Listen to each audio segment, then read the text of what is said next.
Before I get too far into this, let me preface by saying no, trash talk, the very idea itself, is not dead. Of course it's not. As long as people fight for entertainment, that will be a constant driver of business and promotion for any form of combat sports. What I am asking, is the age of trash talk over? As in everyone trying to be Conor McGregor, dressing up in ridiculous outfits and doing over-the-top theatrical silliness in an overtly fake way might finally be passing. At least to the degree that it's been done for the last couple of years. I eat my shit whole. I don't fucking take piece by piece. I'm gonna carry him through this card. He's gonna headline because of me. Take care of your underwears. I'm gonna you, man. I'm gonna fucking eat you up for dinner, boy. Save nothing for leftovers. If you got something to say, come see me.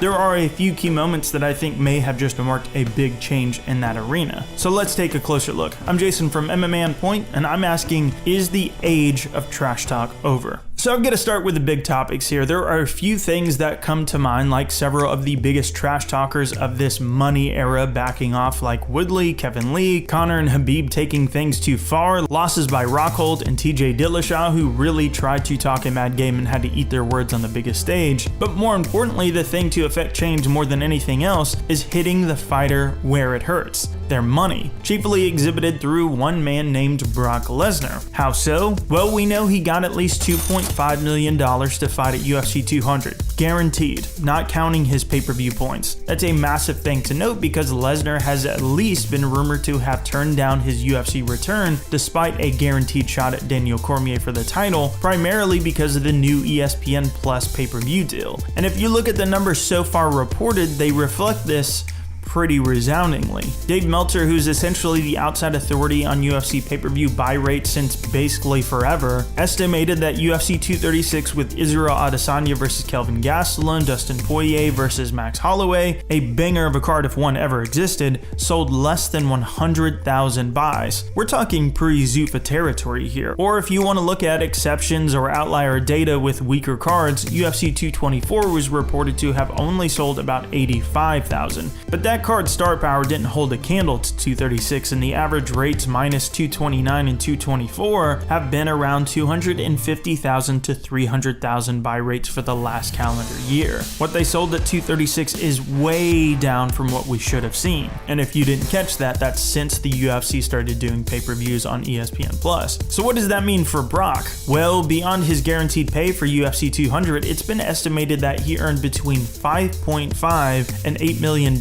total. If you aren't doing the obvious math, that means he potentially earned more than triple the amount he was disclosed to make for his appearance. Thank you, accounting department. And you can immediately guess why this is a huge deal. It basically means that this new platform of only putting their pay-per-views on ESPN Plus is potentially, and I'm saying this while giving them every possible benefit of the doubt in case they can somehow turn this around, it's potentially turned out to be kind of a really awful, terrible, not good, just kind of bad idea. Basically, even a superbly promoted card with top stars and upcoming talent with the most competitive streak shows that pay-per-views in this new climate could easily be capsizing. Thusly, there is no incentive for a fighter to promote a card since they have so little to gain. After all, it's been well reported that basically fighters don't make anything until they do over about 200,000 buys. We're talking half that in this case. And so that's the obvious problem with this ESPN Plus pay-per-view deal. Yes, Dana is right that everything is basically becoming like Netflix, where you can modularly pay for what you want, but that strategy is sorely lacking a low enough price point. There is no such thing as an impulse buy. By the way, that's my retail experience lingo from about 10 years ago. Is that exactly what it sounds like? It's exactly what it sounds like. You see people in retail all the time buying a stick of gum or some beef jerky in the checkout aisle simply because it's there. It's an impulse. With ESPN Plus pay-per-views, there is no such thing as an impulse buy. And sure, it's a significantly larger price tag for someone to just up and pay $70+ for a pay-per-view, but someone watching on TV or online can't just click and order from wherever they are already watching it. They have to pay for a new service to even be able to do that. You know how many times I've been too annoyed to sign up for a service because I just wanted one thing?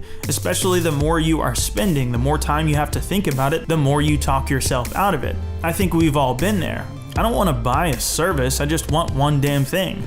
Anyhow, you get the point. Perhaps the UFC and ESPN Plus's bundling ability will change this, but there is another side to this coin as well. The UFC is getting a kickback from all of these. Here is a massively telling excerpt from Luke Thomas's YouTube channel. The UFC will get a share of any profits above certain estimates, in addition to all the licensing fees. The math suggests that the UFC will be getting something like what would have been around 500,000 buys per event. This is nothing short of a massive revelation if these estimates are correct, especially considering what I've already said about pay-per-views doing usually about 250 to 300K in 2018. Translation, brand over fighter. The UFC is going to make their money whether or not you promote yourself well. Brilliant for them because we all know how crazy it is to promote the fight game with cancellations, sudden retirements, and injuries happening all the time. So they basically insulated themselves with guaranteed pay here. And it's certainly a questionable long-term bet though, considering that if the UFC loses a significant amount of traction in that time because of this paywall, ESPN could just want out of the UFC business altogether. But they are locked in it for the next 7 years, so the UFC will be just fine for their foreseeable future. On a positive note, I do hope this is ESPN slowly taking pay-per-view out of the equation altogether, as they've removed much of the financial necessity for the UFC to depend on it any longer. So we'll just have to see where those bundles take them in the immediate future.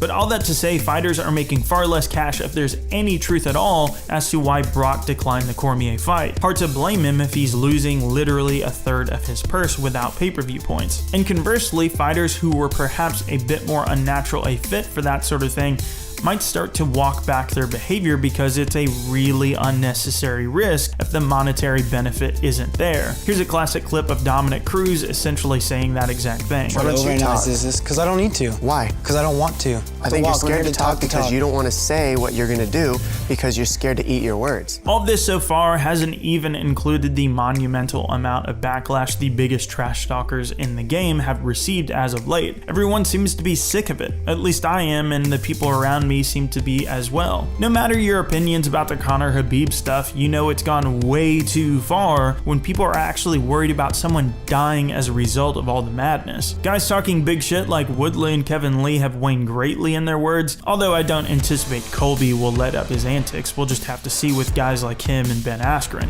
It just fundamentally changes the game if you remove revenue as a motivation to talk a big one. And by the way, there's also real trash talk too. I'm not negating that. It's just like a fight in a schoolyard. People try to intimidate each other, you know, because they're actually going to fight each other. I think we assume too much of this stuff is fake and we get caught up in the idea that it's all about us. That's Western civilization for you.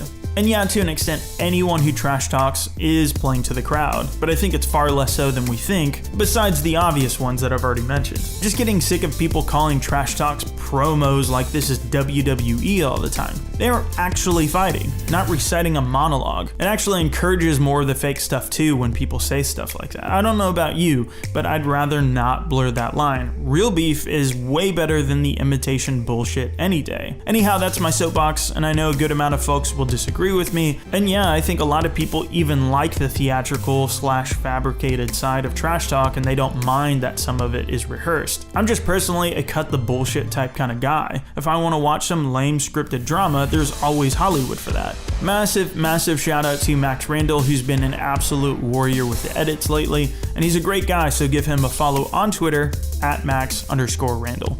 Thanks for watching my list, guys. If you enjoyed the video, subscribe and like. We upload at least 3 videos per week about MMA, and it really helps us out when you do so. If I missed anything on this vid, let me know in the comments, and feel free to follow me on Twitter @JasonTheHeart, or follow the official channel account @OnPointMMA. Thanks for watching so much, and I'll catch you on the next video.